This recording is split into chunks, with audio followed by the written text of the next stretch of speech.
Pangeran Kaisang oleh Adi Amar. Pangeran Cendana masanya sudah lewat di lumat sejarah. Tetapi kenangan akan Pangeran Cendana tak pupus dimakan masa. Tanpa namanya perlu disebut, cukup dengan menyebut Pangeran Cendana, orang sudah bisa menunjuk pada putra bungsu Presiden RI kedua Soeharto, Hutomo Mandala Putra, akrab dipanggil Tommy Soeharto. Pangeran Cendana tetap jadi label Tommy Soeharto, sepertinya tidak akan berubah sampai kapanpun. Tentu makna pangeran yang disebut itu tidak mengacu sistem monarki, hanya sekadar julukan pada lelaki istimewa yang punya privilege di zamannya dengan serba tak terbatas. Disebut Pangeran Cendana itu bisa jadi karena wajahnya yang tampan rupawan bak Arjuna dalam kisah pewayangan dan dengan postur tubuh ideal. Masa keemasan Pangeran Cendana memang sudah lewat, dan yang tinggal hanya kisah kebesarannya saja di masa lalu, yang jika diceritakan tak akan habis-habis meski sudah melewati 1001 malam. Tetapi sebutan Pangeran Cendana masih kerap terdengar meski tidak sekerap dulu lagi. Sulit bisa dihapus untuk tak diucapkan. Masa berganti dan sejarah mencatat kemunculan pangeran baru, Pangeran Kaisang. Tidak ada embel-embel kediaman sang bapak seperti Cendana yang menunjuk pada kediaman Soeharto yang ada di Jalan Cendana, Jakarta Pusat. Juga pada penyebutan Pangeran Kaisang, tidak lalu sampai perlu dicarikan tempat tinggal yang pas untuk menjulukinya. Cukup sebut Pangeran Kaisang saja. Memang belum ada yang menyebut Kaisang Pangarep, putra bungsu Jokowi Iriana ini dengan sebutan pangeran. Tetapi tidak apa juga jika dipanggil dengan Pangeran Kaisang karena memenuhi persyaratan untuk disebut demikian. Itu tampak dari perlakuan istimewa yang didapatnya. Itu sudah cukup bisa disebut Pangeran Kaisang. Dengan Pangeran Cendana memang ada kemiripan atau keserupaan yang bisa dilihat. Sama-sama anak bungsu dari orang nomor 1 di republik ini. Sama-sama punya tabiat meski tidak sama selera yang dipunya, yaitu sama-sama jika mau dijuluki playboy karena kerap berganti pasangan.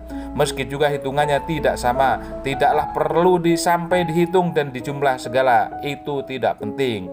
Terpenting dari itu semua adalah persamaan yang dipunyai, sama-sama bisnismen.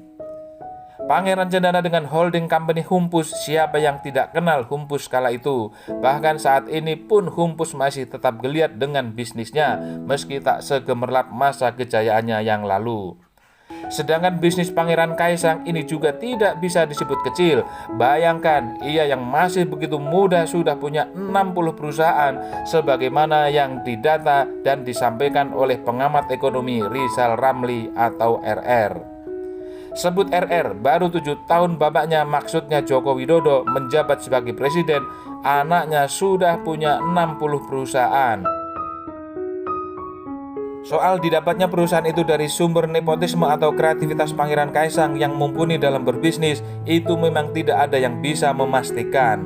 Membicarakan hal yang belum pasti, meski 60 perusahaan yang disampaikan RR itu benar adanya, itu tetap belum bisa disebut pasti didapat dari aji mumpung.